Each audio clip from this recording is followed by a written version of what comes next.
Àtúnná náà dóni mi. Mon Dieu qui m'a appelé dans le Saint ministère. O máa ń tèdè yọ mi do David sọ́rú wa mi mẹ́ọ́ mẹ́ọ́. Depuis le ventre de ma mère. Sí iná ti sí kú mẹ́ọ́. Ne va jamais vous laisser. Iná jó mi tó pọ̀ gbèdé à. Mon Dieu est votre Dieu. Máa ò tí kodo máa mi tán kú. Il vous bénira. Iná dóni mi. L'argent deviendra votre serviteur. Àpẹ́ ẹ̀nà yìí mẹsẹ̀ tán mi tán.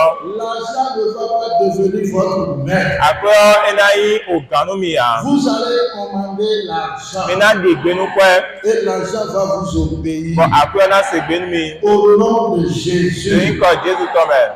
Dites aux gens seulement. Mi dọ́nu mẹ́lẹ́kùn. Nous sommes riches à Ouida. Mi dọ́kunná do péré pépé. Nous ne sommes pas pauvres à Ouida. Mi wà bá mọ́nà à. Nous sommes riches. Mi dọ́kunná. Nous commandons l'argent. Mi náà di ìgbénu pẹ́. Et l'argent nous obéit. Bọ̀ máa o àpẹ́ náà sì gbénu mi. Amen. Àmì. Ce matin, Zazan di ọ. je vais continuer toujours avec le message de dimanche passé. Ìjálẹ̀ inú kan kódó o máa o kóde ńdọ̀ àpẹ́ náà gbé wáyé ọkọ. C'est très important. Èdò tají ta.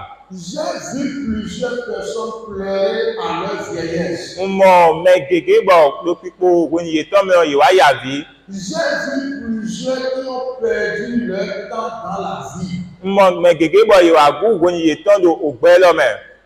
Simplement parce qu'ils ont brisé l'or, la chaîne de l'or, qui ne doit pas être brisée. Kpó wọn o títómẹ̀ dé èzèdóté gbóná tó pàtí ọ yìí gba títómẹ̀ ní ọ ìkadúná bló mọ́ à. J'ai vu plusieurs jeunes en train d'errer. Wọ́n á mọ̀ jọjọjà gègé bọ̀ ìwádìí òfurufú ẹ̀. Et quand ça s'est pour discuter, Bọ̀nú ìwà jíjẹ́ ìgbó dọ̀kó fáyé ọ. on voit quelque part qu'ils ont brisé la chaîne qui ne doit pas être brisée. Ẹnu amọ́dò fi lọ́dẹ ló o títómẹ̀ dé ìmádóná gbà yìí gba títómẹ̀ mọ́kọ́tọ̀. Et vous savez, Bọ́mí tún à. plusieurs au nom du pentecôtisme, au nom du Saint-Esprit, Mẹ gègé tí ń bọ̀ do yẹsẹ̀ mẹ́ẹ̀dọ̀nù wá do mẹ́jì ẹ̀sìn nǹkan tá mẹ́ ọ. nous sommes tous remplis du Saint-Esprit, non? Mímẹ̀ bí ẹ mọ̀ nǹkan tó fẹ́ yẹsẹ̀ mẹ́ọ̀tàn ayé. Il n'arrive pas à faire la différence des choses. Ìná pé mọ́ tún dèrò fónú dèrò ńlẹ́mẹ̀ à. Il mélange ton sang et ses biens. Ìná àzé o lẹ́sùn fi kódó o súnsún kó chákádó pọ̀. Et après, Bọ̀ ẹni lẹ́bi kúdó ọ. il voit qu'il n'y a pas d'évolution dans leur vie. Ìná àmọ́lẹ́dé nukọ ikún sọ́dé ló gbẹ́sẹ̀ ìtọ́mẹ́ o. La première fois que nous voyons dans la Bible ce Nous- mot, nous- donc, nous- n'était-ce pas ordonné, nous- n'était-ce pas dit, c'est ce que Dieu a dit à Josué, n'était-ce pas ordonné, Nukọ tọ̀dé mi mọ̀ ògbédé nẹ́sìn kó kí èèyàn ìbíbélì ọmọ ọ. Ndé gbénúwé ẹ̀ ńkadọ̀ lẹ́núwé ẹ̀ máa wọ́dọ̀ mọ́ Josué. ce mot ordre ou bien commandement a été utilisé pour la première fois avec Abraham. O kó kí èèyàn gbédé nẹ́ tàbí àzọ̀zọ́ mẹ́yàn nukọ tọ̀dé ìzàn kódó Abraham kú ẹ̀. Ça veut dire que ça a de la valeur devant Dieu. Kéde ìyẹn dọ̀ ékọ̀ pẹ́dù máa sínú kan. Et quand nous lisons Genèse 18, verset 17 à 18, Bọ̀ inú mi kà ń dòbí bẹ́ẹ̀ ń sèrè máa mẹ́ta afọ́tọ́nkún àtàn kíkà mi afọ́tọ́nkún wé sẹ́yìn òkú ewé mẹ́ ọ. l'Éternel dit, Máa bọ̀ ọ̀dọ̀. alors l'Éternel dit, Lówó máa bọ̀ ọ̀dọ̀. cacherai-je à Abraham ce que je veux faire? Ndé nkajà ń blúwọ̀ nà àzèkúrádó Abraham wẹ̀ à. Abraham deviendra certainement une nation grande et puissante. Dandan mẹ́ ọ Abraham náà wúzú òtó dáhó dédé kú wọ́n. Et en lui seront bénies toutes les nations de la terre. Gbọ̀dọ̀ eyẹ mẹ́ ọ o akọ́tàdé ẹ̀kún gbanjílẹ̀ bí sẹ́sẹ́ náà mọ̀ dònádé. Car je l'ai choisi Lówó nyẹwẹ́ zé. afin qu'il ordonne à ses fils. Bó ẹná dè gbénú òvìtọ́lẹ̀. Vous voyez, afin qu'il ordonne à ses fils Bó ẹná ná gbè vìtọ́lẹ̀. et à sa maison Kódó pé tán gbé kódọ̀. après lui Nú eyẹ juwáyé ọ. de garder la voie de l'Éternel Bó lè yè ní rẹ̀ ayé máa bọ̀ tán. en pratiquant la Bó droiture náà wà ń gbọ̀n jìjì ọ̀jẹ́. et la Kódó justice. dòdó ìwà po. Et ainsi, Gbọ̀gbọ̀n dùn mọ̀ mẹ́rọ. l'Éternel accomplisse en faveur d'Abraham les promesses qu'il lui a faites. Máa bọ̀ Lázéwá kìkẹ́ mẹ́ pọ́ntẹ́ Abraham. O apagbèdé edónílẹ̀. Vous voyez, Mímọ́ à. Dieu dit, Máa dọ̀. je sais Ń tùn. que Abraham dans Abraham, il va enseigner. et n'a point, mais, Je sais, tout, je le connais, tout, je l'ai choisi. il est choisi. Et il a ordonné à ses enfants Bon, et n'a les bonnes victoires, et à sa maison, pour donc autant de dire, c'est pour, après lui, when they are poussé un peu de bandit, garder la voie de l'Éternel. dans Yéline, Ali, Maouton, beaucoup d'eau, La Bible dit, Libéliador. les chérubins étaient positionnés dans le jardin d'Éden Chérubin, Yélo, dit pas Eden, Tomé. pour garder le chemin de l'arbre de vie. Bon, Ali, dès nos pommes, il a ting béton corps, Écoutez bien, il doit tout gagner. ce message, Oh, Marco, là, c'est amer. et Vessin, Ce n'est pas sucre. et Soupéa, Aujourd'hui, et Bédion, c'est parmi nous les chrétiens, nos enfants, qu'on trouve trop de désordre. do, mi, mais ici, non, les, mi, toi, les, mais, et non, mon, ben, gégédé. Vous allez dans la maison des chrétiens, Mi, ouais, ici, non, les, c'est quoi, béon. il n'y a pas de l'ordre. Oh, Tony, si c'est dédé, et n'a pas Il de n'y a séance, pas d'éducation. oh, et n'a y prend debout, Les enfants même ne saluent pas. oh, village de soir, non, deux bonnes mères, On dit, viens balayer. et non, do, wabwa, zafi, Les enfants commencent par gronder. bon, village, non, j'ai une dit, Il n'y a pas d'éducation. au point, il y a deux boussons, Si vous brisez la chair de l'homme, no mi wa wen otito me de na do de gbe na de na do pate na vous n'aurez pas la bénédiction. mi na mo do na yi a Vous êtes sous o malédiction. nu do e na do mi ji La Bible dit bibeli odo que Dieu dit, ma u do je sais bien, ntun ganji do je connais Abraham. ntun abraham Il va enseigner sa maison. e na kpon nu okweton Il va enseigner ses e enfants. na kpon nu viton le Et bien vrai que Abraham n'a pas encore d'enfants, nu bo e do fini abraham ka o do vi we a la Bible dit, bibeli odo Abraham a enseigné sa maisonnée. abraham e na kpon okweton gbe Il n'y a pas deux capitaines dans le même bateau. wa we no pate do fi do po a Il n'y a pas deux capitaines dans le même wa we bateau. no pate do fi do po a Le papa, c'est le papa. okweton we La maman, c'est la maman. o nɔ do kpe gbe nɔ do kpe gbe Lorsque la maman prend la place du papa, gbede nɔ wa yi tɔ si tɛmɛ yɔ l'ordre, la chaîne de l'ordre est brisée. ito mɛ de na do kpatsɛ na eko wɛnɛ Il y aura de cacophonie. ena dze o gbe dɔ fo sɛ dɔ fo do dzi Maman dit autre chose. mama dɔ fo wɔ Papa dit autre papa na chose. dɔ fo Soyons sûrs. mini do Les ka de ti dɔ enfants vont faire du désordre. ilé ena dze nu gbigbleblo dzi Dans Genèse 14, verset 12 à 16, ɖevi bɛ si wo ma ta afɔ o wɛnɛ gɔ kika mɛ wewe sɛ yi afɔtɔ kundo kpo gɔ mɛ la Bible dit, bibeli yɔ dɔ ils ont attrapé, capturé Lot, yewa wi o lɔt neveu de Abraham. de yi o atabi yɔ bi abraham tɔ. Et Abraham a envoyé 318 hommes vaillants dans sa maison. Bon, Abraham ewa sɛdo ògbɛtɔ afɔde kantɔn kpan ewewe La sikotɔ Bible gbe dit, bíbélì ọdọ les 318 personnes, gbɛtɔ afɔde kantɔn ewewe nyɔlɛ yɔ c'est des hommes vaillants. gbɛtɔ yibɔ ye dzo asu Et Abraham les a donné l'ordre. bɔn Abraham ene edegbe do edzi Ce n'est pas les enfants d'Abraham, eye Abraham si vi lɛ ya mais c'est ses serviteurs àmɔ mɛsintɔ tɔ lɛ wɛ qu'il a formés, bɔn ekplɔnu ye qu'il a éduqués. ena ye kplɔ Et quand il a donné l'ordre, bɔn gbɛnde ewa na ye gbe yɔ ils se sont tous levés ye mɛ bi tite et ils sont partis combattre bɔn ye gbe fún àwọn pour délivrer Lot. fona tu kanu lɔt. Et ils ont ramené Lot à Abraham. Ekple alɔtuwanu Abraham. Personne n'a dit Mɛde budɔ. pourquoi il va nous commander. Ete tu na degbe mi. Ah, c'est nous qui va envoyer. Ewo eye mi Ah, dɛ moi na je ne sɛdu veux wa. pas aller. Ewo n bana yia. Et tous, Bɔn ye mɛ bi sese. 318 10 personnes. Gbẹtọ afọdé kantọn ewewe. Ils ont obéi Yémẹbi setonu. et ils ont respecté Bọ yekodo ne dọ. ce que Abraham a Ne dit. Abraham dọ. Aujourd'hui, dans l'église, Egbedi do agumẹ. nous voyons tous égaux. Mímẹ minú amúlẹ̀dẹ̀ mímẹbi sese ayindokpo.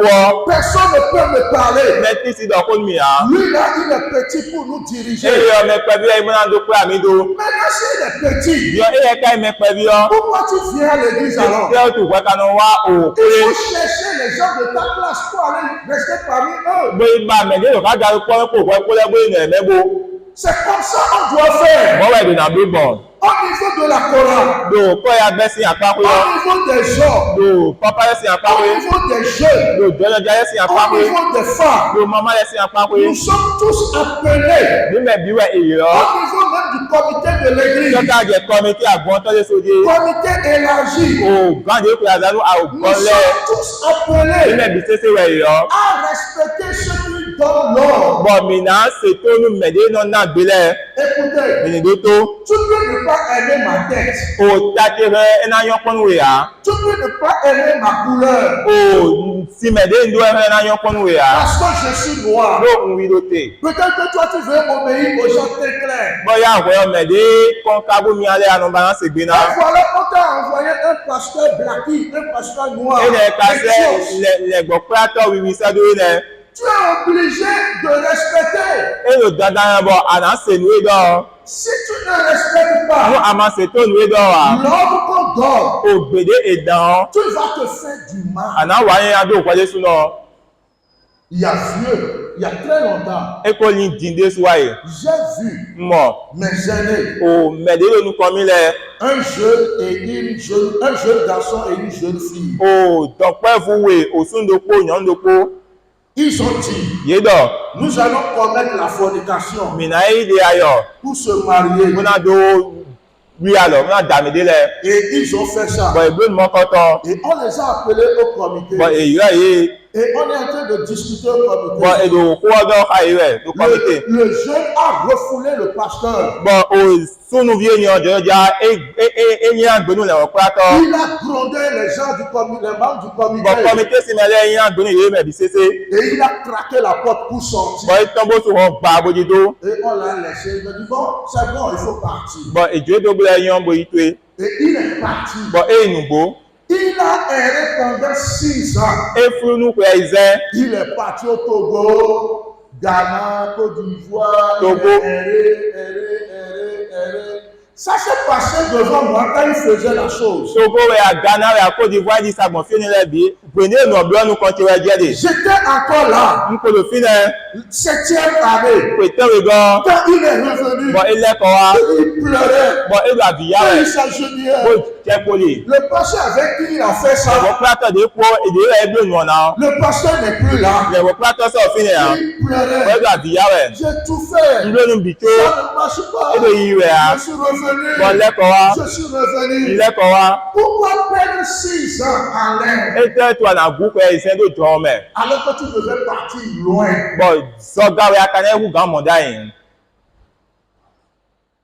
Parce qu'on se voit qu'on est puissant. Ló ẹnà ọmọlọ́jọ́ yóò èkó yìí mẹ́kó ìdòkú rọ́ndé. Peut-être que quelqu'un t'a dit quand tu vas rencontrer le comité, Bóyá mẹ́lẹ́ ó dọ́nu ẹ̀nu àìpé pé ìkúlò dán. ah, il ne faut pas être timide. Hein. À máa kú ìyá ọmọ ẹ̀. Souvent, quand les gens veulent rencontrer le comité, Wọ̀wọ̀ ẹnu mẹ́lẹ́ jẹ́ pé ìgbà ìpè àdánù àgbọ̀n lẹ́yọ. on les fortifie avec des paroles qui doivent venir dire au comité. Ẹnà dọ̀ kó délẹ̀ yé mọ́ dó gán lámẹ́ yé kó dé ìnàdọ́nu gàn lẹ́yọ. Ah, il ne faut pas marchander avec eux. Hein. Ẹ máa yí gbé gbogbo dé akíkpo kàbí tó gbé fápò èkó mẹ́. Il faut les gronder. Hein. Àdùnnà ní àdúnú yé ta o. Il faut bien leur parler. Àdùnnà Hein. dọ̀ kó ní yé gan jítọ̀. Là, ils sauront que ah, tu n'es pas facile. Bọ̀ ìrìnàkínàdé òkú àpéyí mẹ́dẹ́pọ̀. Il faut même taper. Àdùnnà Attends. ká máa ń sìn lónìí. Et le pasteur là, il va te laisser taper. Bọ̀dọ̀ pátẹ́ yẹn náà jó dókè.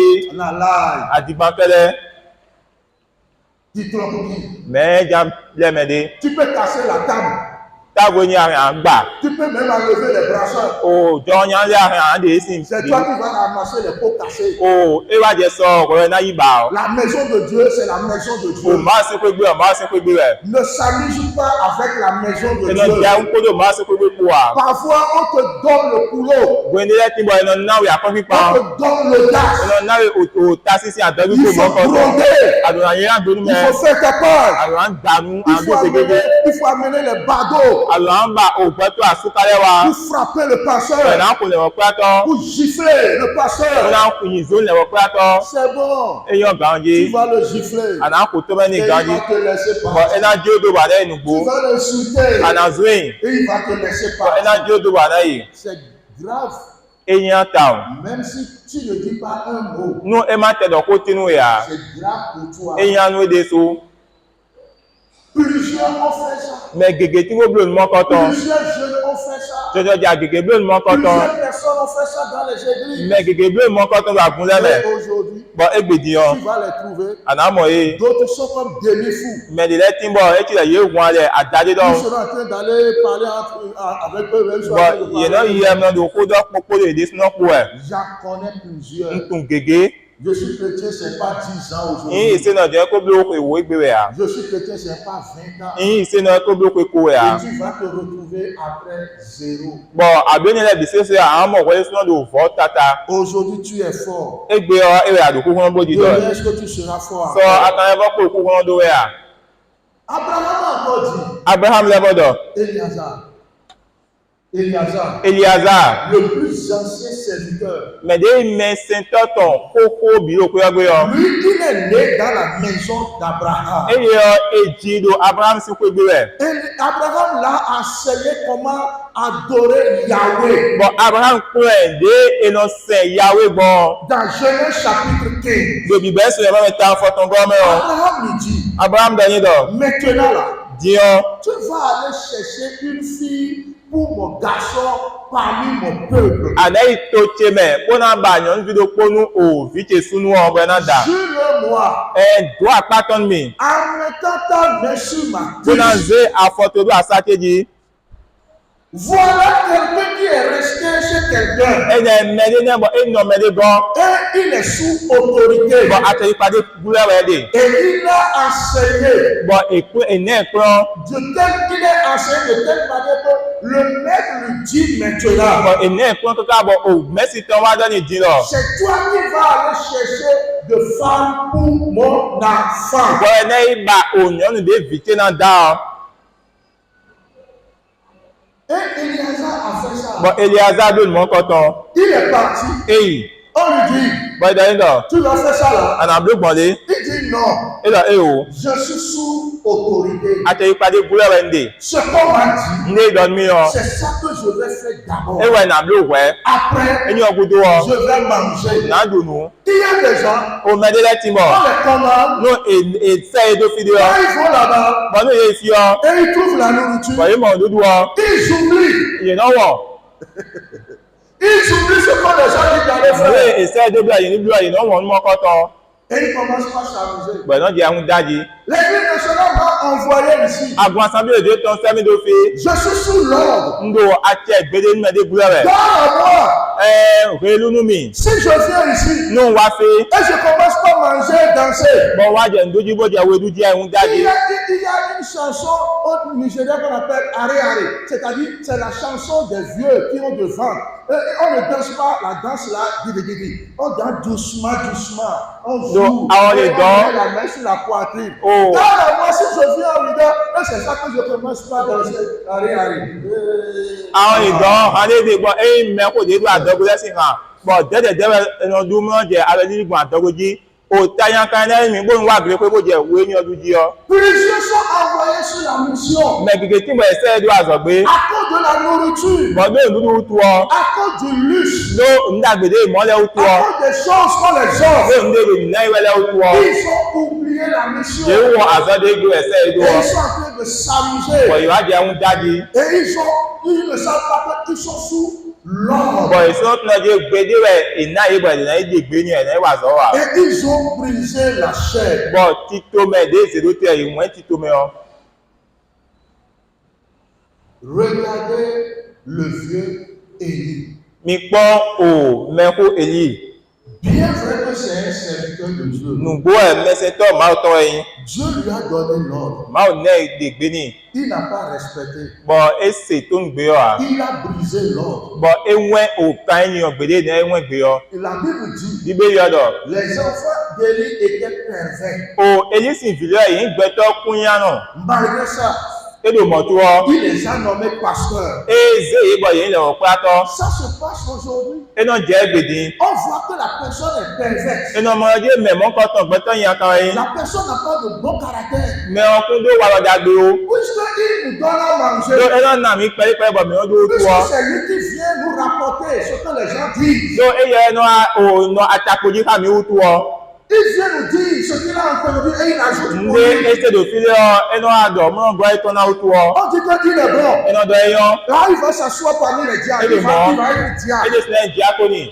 Non! E o. On ne fait pas des choses comme ça. Enɔ fi mɔkɔtɔ lɛ a. Mais vous allez trouver ça ailleurs. Àmọ́ mi na mɔ do fi de bo lɛ. Comme c'est lui qui défend le pasteur, il fait tout, il va mentir au pasteur. Ils ont dit ça là, ils ont dit ça là. Les gens les choisissent. Do eyɛ do lɛ o kplatɔ dzi ne bude lɛ o kplatɔ dɔ ne idomɔ bi o mɔ da adiga ni yɔ fún enaze mɛ mɔkɔtɔ. On dit, ah, il sera diable. Tàbí enɔ dɔ ɛnɛ diakoni. Est-ce qu'il est bon pour être diable? Eka yi mɛ dagbe eyɔn bo ne diakoni a. Ce n'est pas mentir qui veut dire être diable. Èyàn àdìgbà do ɛdan sɔn bɔ ɛnadu diakoni a. C'est pas qu'on a vu, oui, on va rapporter là-bas. On a vu ici, on vient rapporter là-bas. Qui veut dire que tu vas prendre la place. No amɔ do fi de kadi ase do fi de ando sumɔ ɛdɔ do fi de ɛwɛ na sɔn bɔ anadu gan.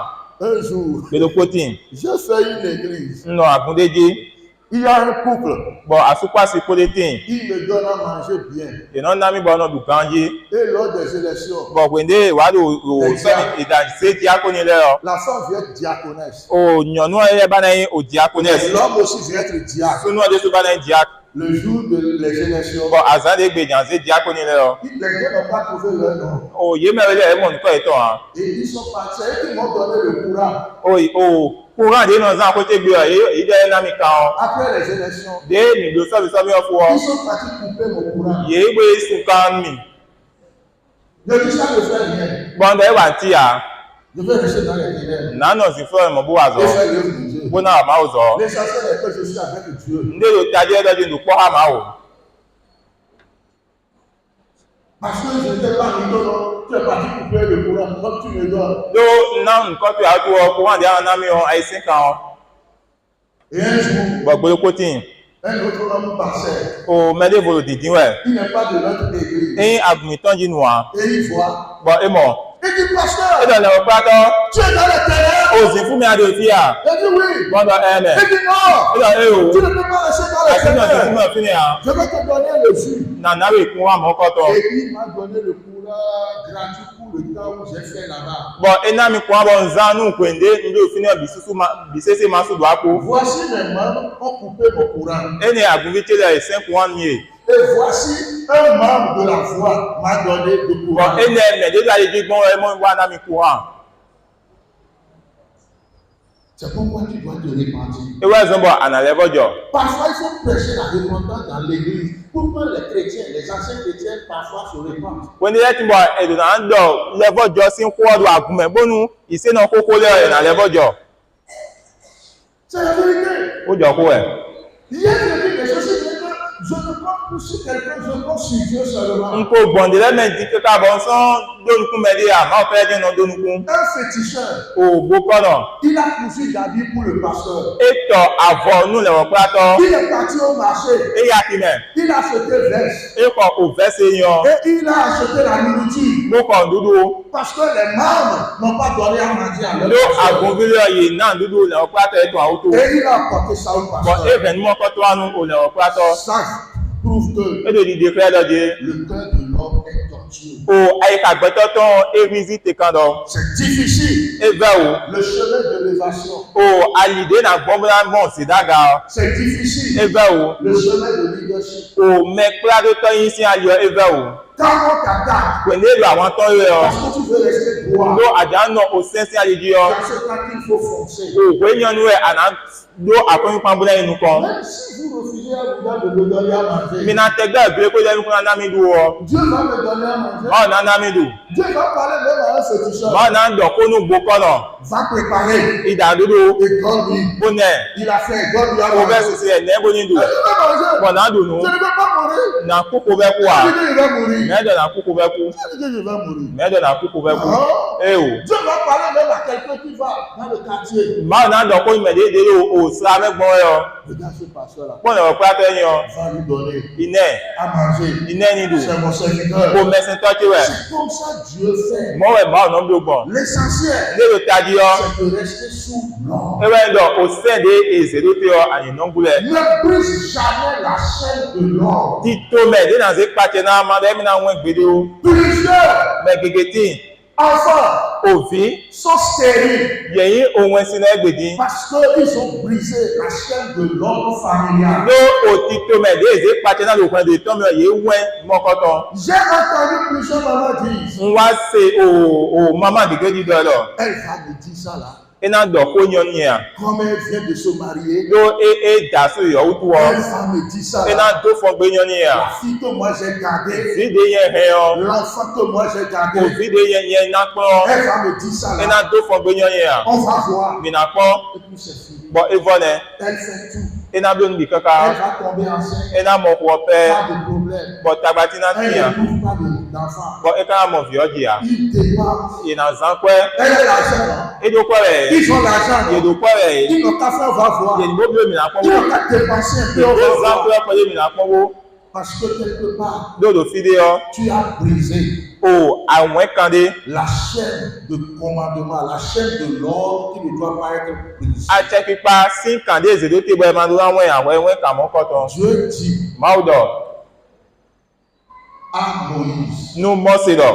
et quand Moïse est mort, Bọ̀gbẹ̀dẹ̀ mọ́sẹ̀ kúkúdú ọ. Dieu dit à Josué, Máa wá dọ́nu òzòzòé dọ̀. Josué dit aux officiers, Josué wá dọ́nu ògán dé ló tu ọnú lẹ̀. officiers dit au peuple, Bọ̀ gán dé tu ọnú lẹ̀ wà yí dọ́nu togun ọ. c'est la chaîne de commandement. Títò mẹ̀dé nà dó pàtẹ náà lẹ́nẹ̀. Ton mari ne dit pas, O àsútó dọ̀ á. et tu brises ça, Bọ̀ pẹ́ anọ̀wẹ́ kan. il est quoi? Ètè yẹ ká yin. Non, il est rien. Ewé yẹ yin tí a. C'est grave. Eyín ta On ne brise pas cette chaîne-là. o. O títò mẹ́sí ònú wá ní ẹnọ̀wẹ́ à. Il faut bien garder ça. Ẹ̀dùn náà hẹ́wù kan yí. Et la Bible dit, Bọ̀ bíbélì ọ̀dọ̀. dans Genèse 26, Lòbí bẹ́ẹ̀ sì wé máa ń ta kò àtọ́nukúnukú gọ́. versets 1 à 3, Kíkà bẹ́ẹ̀ ní kọ́tọ́ sẹ́yà tán gọ́. puisque Abraham a respecté la chaîne de l'ordre, Ló Abrahamu èsè tó nú títò mẹ́ gbé náà mẹ́tàn. Isaac est parti dans un pays de sécheresse. O Isaac ewa yi o aku sí tòde mẹ́ fíde àkúdé ọ. Mais Dieu dit à Isaac, Bọ̀ máa ọ̀dọ́ Isaac dọ̀. ton papa a respecté la chaîne, O tọ́tù ọ èsè tó nú gbé náà mẹ́ sí títò mẹ́ ọ. reste ici, Nọ̀fẹ́ tu vas prospérer. àná jìgbà. Parce que j'ai fait une promesse à ton papa. Ló ǹdó àpàdé nú tọ́tù yìí. Si les parents, nous les parents, Mẹ́mi mẹ́mẹ́ ní tọ́lẹ̀. nous respectons les chaînes de l'ordre, Mi ṣe tó nú títò mẹ́ gbé náà mẹ́ tọ́lẹ̀ ọ. qui ne doivent pas être brisées. Gbé ìmàdúrà wọ̀nyí àlẹ́ ọ. Nos enfants vont en jouir. Mímí tọ́lẹ̀ náà ṣe bìbí tọ̀. Dans Genèse 28, Lòbí bẹ́ẹ̀ sọ̀rọ̀ mọ́ mi ta gbọ́n ẹ̀kọ́ wí gan. Dieu s'est montré aussi encore à Jacob. Wọ́n lẹ́kọ́ déédéé fẹ́ Jacob. Dans Genèse 32, Lòbí bẹ́ẹ̀ sì máa ta gbọ́n anúkú wí gan mẹ́ràn. Dieu s'est montré aussi aux enfants d'Abraham. Wọ́n lẹ́kọ́ déédéé fẹ́ Abraham sì bìlẹ̀. Parfois, on attend aujourd'hui. Wọ́n dé ẹ̀tọ́ ẹnu á ṣe gbèjì náà. Nous sommes à l'ère de modernité. Mi dò gbèndé ògbẹ́ ọkùnrin kí wọ́n sì pinnu. L'ère de modernité ne dit pas il faut parler à ton papa comme tu veux. Gbẹ́ ọkùnrin kí wọ́n sọ̀rọ̀ àwọn àdàkùn tọ́tù èdè jú gbọ́n wà. L'ère de modernité ne signifie pas qu'il faut parler aux autorités comme tu veux. Gbẹ́ ọkùnrin kí wọ́n sọ̀rọ̀ àwọn àdàkùn ògànlẹ̀ èdè jú gbọ́n wà. Et souvent, Gbọ́ pẹ́pẹ́ ọ. et quand les gens savent que ça ne va pas, Gbèndé mẹ́lẹ́ àtúnẹ́jì lẹ́kúnfẹ́ yìí rẹ̀ wọ́. ils vont commencer par recruter les gens dans l'église Ìná jẹ òmẹ́lẹ́ kúlájìdò àgúnmẹ̀. pour vous transformer, pour que vous soyez comme eux. Bọ̀ ìnà bí ó kọ́kọ́ bọ̀ mi náà tí ìdẹ́sùn náà. Toi aussi, il faut désobéir. Wọ́n sọ Gbẹ́ gbèdé ìnáwó yọ. Il faut refuser ça. Là. Wẹ́ẹ́ sùn gbẹ́ lẹ́nu kí wọ́n bí lè o. Yóò wẹ́ẹ́ sùn gbẹ́ lè bi ló. Yóò wẹ́ẹ́ sùn jẹun hún dọ́jì. Wẹ́ẹ́ sùn jẹun hún dọ́jì. Si tu ne restes pas sous l'autorité, Nú àmàna àtẹ̀kípàdé ìṣèdáyàn gúlẹ̀ yà. tu ne peux pas rester en autorité Wọ́yẹ sùnú àsìyìn àtẹ̀kípa sọ̀ wá. et commander. Gbọ́nà lè gbé sọ̀ wá. Et les gens vont tomber. Bọ̀ mẹ́lẹ́ náà ṣètò nù yà. Et par la grâce de Dieu, Bọ̀ kpọ́dọ̀ jẹ́ mẹ́mà ọ̀tọ́ kú ọ. nous continuons toujours pas à apprendre. Mìlẹ̀bọ̀ kpọ́dọ̀ nù pọ́n lónìí jíwẹ̀. Tout le monde est appelé Mẹ̀ bíwẹ̀ ìyọ́ à tel niveau lo àpàdé pé dandan. à rester sous l'autorité. Bọ̀ mìíràn náà àtẹ̀kípàdé gúlẹ̀. Je ne peux pas venir ici pour dire que l'église c'est pour moi Sì wá fi gbélé mọ́ lọ àgùn tí wọ́n yín à. et que les pourcentages je vais tout bouffer. Bọ̀ àpọ́jọ́ lọ yẹn kú nẹ́nà dùbí. Mardi passé, Tátàgbé wa yọ. quelqu'un a posé la question. Mẹ́dé kàn ní mọ́kọ́ tán bí ọ. Est-ce que le pasteur il bouffe tout l'argent? Olùrọ̀ pátọ́ àpọ́lẹ̀ ìdíwẹ̀ kánú yí à. C'est la vérité. Ẹ kó jọ kú ẹ̀. Il veut comprendre. Ẹ já mọ kún jẹ̀ nù rẹ̀. Non, Ẹ o. il y a ce qui va en haut. Ndé nọ o àpáwèdé náà sẹ́dú àgáàrè. Vous savez, Nítorí à. la Bible est claire. Bíbélì ẹ̀ lò rè jí. Quand les enfants d'Israël amènent la viande, Pèndé Ìsáàbí lẹ̀ yé rẹ̀ olùrànlẹ́ wa. le sacrificateur ne mange pas tout. O vọ̀sán máa tọ́ náà dùbí à. La Bible même a dit, Bíbélì ẹ̀ Jésù dọ̀. là où le sacrificateur doit mettre fourchette pour prendre, Fíde vọ̀sán máa tọ́ lóyún ṣe gàfùtàn tó múná ṣe ọ. il prend. Iná ṣe. Et quand il prend pour lui, Bọ̀nú èsè yẹ tán fún ọ. il y a ce qu'on doit brûler. Dé ìnà tó ṣòwò fi ọ́ de. Et ça va aller en honneur de l'Éternel. Bọ̀ wọ́n tọ́ náà yí àgà bọ̀ ó máa bọ́ náà sí wọn. C'est pourquoi on dit, Ìwé ẹ̀sẹ̀ náà dọ̀. Dieu Ò máa wò. ne mange pas la pâte, Iná dù wọ́ à. mais il mange l'adoration Àmọ́ iná dù sísẹ́ sínú ìwà rẹ̀. de son peuple. Sísẹ́ ní ìwà Et tòun quand tán. la fumée monte en haut, Ọ̀pọ̀ ìdí àṣìṣẹ́ ni éjì dù àga. dans notre compréhension, Lónúkúmọ̀ jẹ́ mẹ́mí tọ́ mẹ́ ọ. on dit, Mìíràn dọ̀. Dieu a senti l'odeur Máa wọ èsè wà mọ́ kọ́tọ̀. et il s'est levé sur son Wọ́n trône. éjì tèrò fìzíkò tán jí. Et il a commencé par bénir son peuple. Bó jẹ̀ dìdònú togun tán jí. C'est comme ça. Mọ̀wé rẹ̀. Il y a ce qui est pour toi, Ndé yín tè ọ́ de. il y a ce qui est pour l'église Bọ̀ dé nationale. yín àgùnkàn kan tán èdè. Dans les départements aussi, Lògán lẹ́dẹ̀ súnmọ́ ọ. il y a ce qui est pour vous, Dé mi tán de. il y a ce qui est pour l'église. Bọ̀ dé yín àgùn tán de. Et quand on fait cela, Bọ̀ ní èdè mọ́kọ́ tán. la chaîne de l'homme n'est pas brisée. Títò mẹ́ dé yàn tó pàṣẹ náà ẹnu wọ́n títò ẹ̀ mọ́kọ́ tán. Et la bénédiction reste sur l'église pendant des années. Bọ̀ dònà nọ́nù àgùn jínú pé kéèké pé wọ̀ gbọ́. Et les enfants des enfants des enfants des enfants en bénéficient. Bọ̀ òvì lẹ́sìn ìdìbò vìtíkè náà mọ̀ dàgbé tọ́mọ́ dùn. Si tu n'as pas appris à rester sous l'homme, Nú àmàkùn dé nínú sẹ́ngúlẹ̀ gbọ́n wa. il te serait difficile de rester en foyer. Iná bẹ́ẹ̀ ní bọ̀ ànánà ọ̀pọ̀ tó mẹ́. Quand vous regardez même le système du monde, Nú mi pọ́ títò mẹ́ ọ̀ àìhàn tán dé súwọ́. personne n'est libre. Mẹ́jẹ́ gbọ́dọ̀ jó kókó mẹ́ à. On quitte un homme pour entrer dans un autre homme. Ẹnà gòsí àtẹ̀yípàdé bùmẹ̀, mọ́ bí àtẹ̀yípàdé bùmẹ̀. On était sous le parent. Mẹ́jì tọ́ mi tó lẹ́sí àtẹ̀yípà mẹ́mì dédà On yìí. dit qu'on est libéré des parents. Mìíràn dọ̀ mi tán sí mẹ́jì tó lẹ́sí àtẹ̀yípà On bùmẹ̀. dit que c'est pour rester sur un autre ordre Mi ká encore, gbódì fi ní ọ̀mì náà bí àtẹ̀yípàdé bùmẹ̀. qui nous conduit encore. Bọ̀ ẹnu ẹ̀ bọ̀ pé àmì. C'est comme ça la vie. Mọ́wẹ̀ ògbẹ́ ọdẹ gbọ́n rẹ̀. Nous allons baisser la tête. Mìíràn dó tàdò. Et tu vas prier. Bọ̀ àná kò dẹ̀. Peut-être que tu as brisé une chaîne quelque part. Bọ́yá lè fídíò títò mẹ́sì níwájú tí mo á kú gbà. Et cela rendra la vie difficile pour toi. Bọ̀ ènìyàn zọ́bọ̀ bọ́yá lò vẹ̀mí rẹ̀. Peut-être que tu as brisé la chaîne familiale. Bọ́yá títò mẹ́dé náà pàtí náà vẹ̀mí rẹ̀ á kú gbà. Au nom du pentecôtisme, Ló yẹ sẹ́mẹ́dọ̀ wádìí tó tó. tu as insulté tes parents. Azùn o mẹ́jì tọ́ tó lẹ̀. Tu as insulté ta mère. Azùn o náà tó yé. Tu as bafoué. Tu les as baissés publiquement. Bọ̀ àdóhùn yá yé ló tó gúnmẹ̀. Tu as insulté les pasteurs. Azùn lẹ̀wọ̀n pé atọ́lẹ̀. Vous savez pourquoi d'autres fuient d'église en église? Nítorí ó tó ẹ̀ mẹ́lẹ́lẹ́tì ẹ̀ náà sádìbò àgúnjí àgúnjí rẹ̀ wà. C'est parce qu'ils ont eu des problèmes avec les pasteurs. Ils ont insulté les pasteurs quelque part. Ils fuient pour aller ailleurs. Lóyè o kó dó tabako lẹ̀wọ̀n pé atọ́ kó òzùn lẹ̀wọ̀n pé atọ́ ọ̀dán bọ̀ ẹ̀ náà hàn mẹ́lẹ̀ fídíwò. Ils tiraillent avec les pasteurs. Bọ̀ iná ǹdán kó lẹ̀wọ̀n pé atọ́lẹ̀ kú ẹ̀. C'est bien, tu connais. Eyán àtúwọ̀ tùnú ganjí. Malgré ça, Dieu ne t'a pas choisi pour être pasteur. Ẹ ká ló mọ̀ tó máa òzò ìwà yín lẹ̀wọ̀n pé atọ́ wà. Et tu restes tranquille. Bọ̀ àná nọ pé Et tu vois comment le pasteur il va faire. bọ̀ àná pọ̀ dé lẹ̀wọ̀n pé atọ́ náà ló gbọ́n. C'est ça la vie. Moi, je vais dire que C'est vrai, tu ne connais pas tout. nous pouvons attendre bien. Mais tu restes tranquille, laisse l'autre faire. Avant, on a pris Dieu, mais Dieu donne bleu. Vous êtes d'accord avec moi? Mais il faut rien pour. Et aujourd'hui, Donc, il veut dire, même les enfants, quand il y a des villes, vous les voyez, mina moyen. il ne faut que parler dans les affaires de l'église. Bon, il y a des podeurs au titre, mais à grand temps, les mêmes pour moi. Il est passé là. Mais on peut attendre, mais des walés, diaconie, mais des walés. Même les enfants qui sont nés hier, Quand il y a des vieilles qui sortent, tout filet dit. ils mettent la bouche dans l'affaire de l'église. Il y a des gens qui ont agouti pour la même nom, ils doivent tuer. Et parfois d'autres noms de prophétie, il dit que Dieu les a révélés. Toi qui se prostitue partout, Dieu t'a révélé sur l'affaire de l'église. Quand on a des gens qui ont fait des choses, ils ont agarré mon film, ils ont fait des choses. Et c'est toi maintenant, Dieu révèle qu'il y a problème entre le pasteur et il y a problème dans l'église. Bon, ouais, moi, on a des frères de tabac, diaconie pour le pasteur pour Et c'est toi qui veux me parler. Bon, ouais, donc on nous dit. Je ne vais pas acheter, même si tu vends ça à 0 francs, je ne vais pas acheter. À l'intérieur de mi maré, il y en a hier. C'est ça que tu se passe dans nos églises. Ndé non jẹ́ra àgùnmí tọ́lá mẹ́ jẹun náà. Tu vas voir les petits enfants. Àwọn ọmọ òbí pẹ́ẹ́pẹ́ bí lẹ̀. Il veut parler. Ìyọ́n dọ̀kú dé ju ìbọn. Non des gbé. Toi qui ne peux même pas te garder. Ouais, mais dès amasser c'est envoyé sous noir. Où les garçons poussent partout, les filles, tu pousses les filles partout. Bon, tu peux parler dans la fête de l'église. Sous là, une petite oreille, mon fils, il cadet à un donné. On dit les deux, mon fils, il y a. Ouais, tiens, donc, on doit avoir un problème. C'est parce que la chaîne est brisée quelque part. D'autres qui te mettent et dans d'autres, des gbé, dans l'autre partenaire, et qu'au moins de filer. Vous savez être pasteur, ce que ça signifie. Et il n'a pas tort, mais tourner de mon yeux. Parfois, les gens ne comprennent pas ce qu'on appelle pasteur. Vous n'êtes pas venu dans le plateau, mais non, mon coup, Que Dieu nous aide.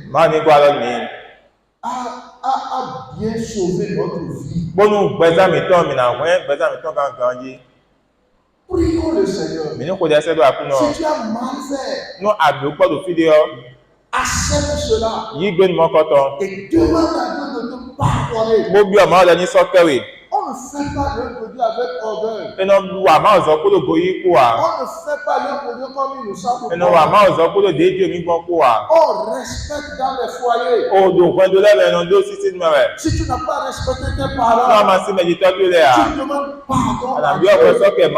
La Bible dit, celui qui ne respecte pas ses parents, sa lumière va s'éteindre en plein midi. Je prie pour toi que ta lumière ne s'éteigne pas. Parlons au Seigneur.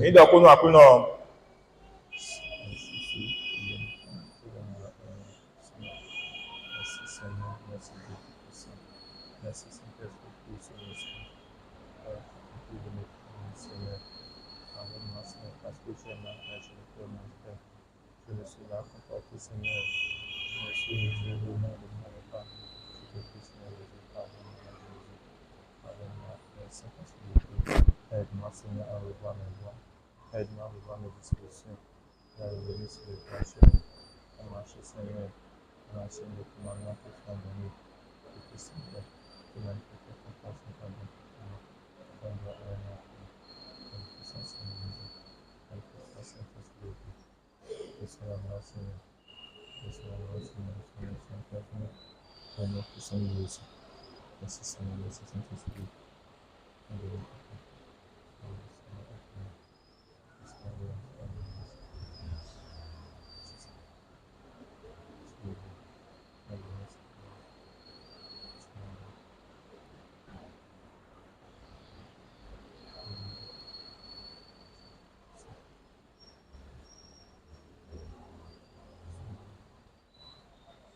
Dieu veut que tu entendes cette parole. Pour que ta saison de prière ne soit pas en vain.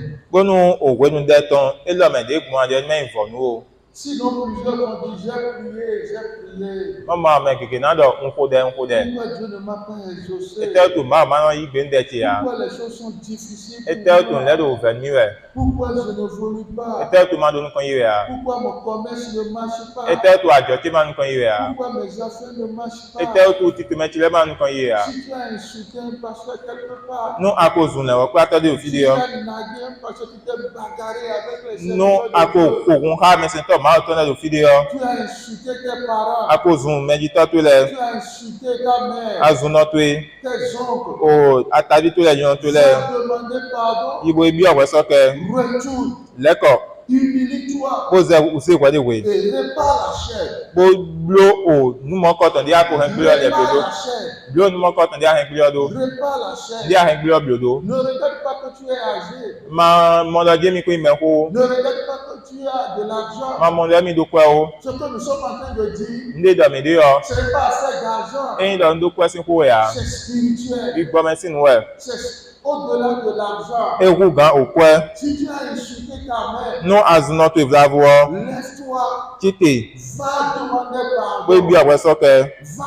demander we bi pardon. owe soke Demande à tes parents de prier pour we bi toi. o me to la ye nko de nu e Agenouille-toi devant eux. je pe lo nu ko itan Et le Dieu du ciel bo ma o de o jin kun si yo et de la terre ko do ikun gba ko tan exaucera leur prière en ta faveur. ena igbe nde to e lo ta to Il y a me des de to lo choses ta que to tu me ne peux pas faire. nde leti mo le ko ato si blue a D'autres disent, je vais à l'église. me de do no ya misa Ça ne veut rien dire. enyi o ka yin ti a Non, e o non, e o non. e o Dieu ne fait pas le désordre. ma wa no gbe nu wulu wa Il faut faire tel qu'on doit le faire. de do na blogbon na blogbon Et la bénédiction de Dieu reposera sur ta vie. bo to na ma o tan ena no gbezan to yi Mais va,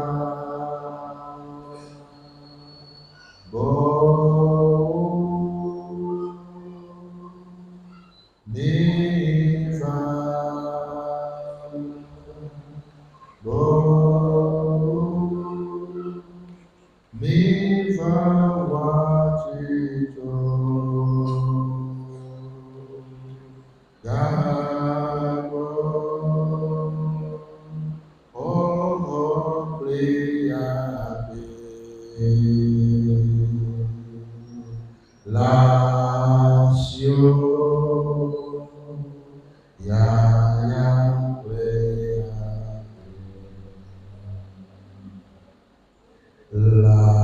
Latio, oh, pléiade,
mina chite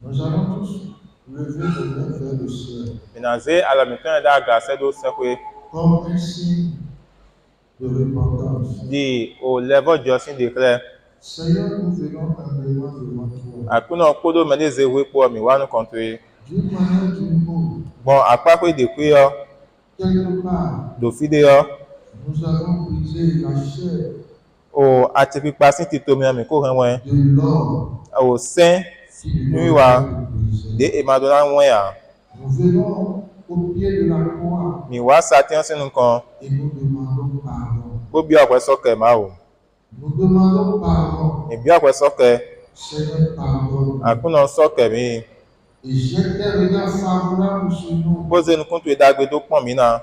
Jette tes regards favorables sur notre famille. Se nous contre dagbe do pon o fen mi ton na. Jette tes regards favorables sur nos maris. Se nous contre dagbe do pon asu mi ton le na. Jette tes regards favorables sur nos femmes. Se nous contre dagbe do pon asi mi ton le na. Jette tes regards favorables sur nos enfants. Se nous contre dagbe do pon o vi mi ton le na. Et fais sortir ton peuple de la boue. Bode to contre sin baba men. C'est vrai, nous ne connaissons pas. Nous bo mi ton an. Nous étions dans les ténèbres. Mi do zin fu me dai. Les gens nous ont montés. Mele ayi we fon gudo mi C'est me. vrai, c'est l'orgueil qui fait cela. Nous bo agbe yo no bi mo ko ton. Mais ce matin encore, Amo zaza di on do go. tu es en train d'ouvrir nos yeux Adonu ku mi ton le won e. sur les vérités que nous ne connaissons pas. Do ko jo ko de ma ton ale Et ji. nous venons humblement Bo ko sisi po mi wa. se prosterner devant toi. Bo wa un ta do ni contre. Aie pitié de nous. Pour le bla no mi. Sauve-nous, Seigneur. Ouais mi gan ku no. Sauve nos familles. Ouais kwa de mi ton le gan. Sauve nos enfants. Ouais vi mi ton le gan. Sauve nos jeunes. Ouais de da mi ton le gan. Sauve nos femmes. Ouais asi mi ton le gan. Sauve nos maris. Ouais asu mi ton le gan. Et restaure-nous encore. Bo le vo blo mi do Nous yo. voulons aller loin. Mi bo na yi nu ko. Merci de le faire. E na tienu edu ablo. Tu ne veux pas la mort d'un pécheur, Abaro ni ado na ni ku a. mais tu fais un péché qui se répand. Abado ni level job. Nous nous repentons ce matin. Ni level job zandi. Accepte-nous dans tes bras. Yi mi do alo to me. Merci de le E faire. na tienu ya ku no. Au nom de Jésus. Ni ko Jesu to me. Amen. Amen.